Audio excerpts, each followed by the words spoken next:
Act or be acted upon. This is commentary from James Brown. Stephen Covey's Be Proactive is the first habit of the 7 habits of highly effective people.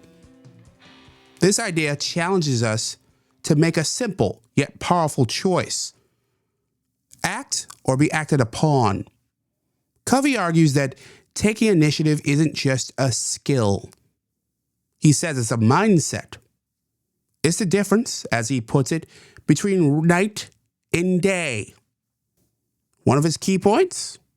Even our language matters.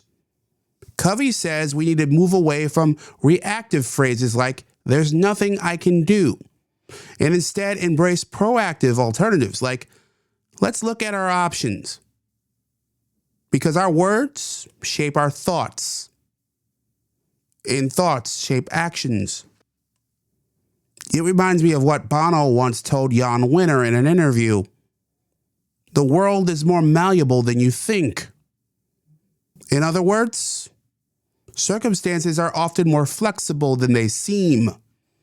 When we act intentionally, we have a hand in shaping our outcomes, even if only in small ways.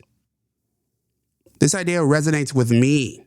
Life's challenges have taught me that waiting around usually isn't a great strategy. You either take the wheel or life drags you along.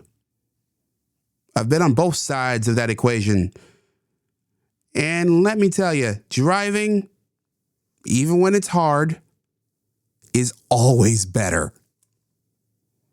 What about you? What do you think? Are you acting or being acted upon?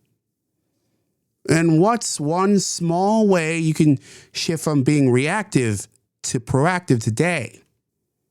Share your thoughts and support my work at jamesbrowntv.substack.com. On that note, I'm James Brown, and as always, be well.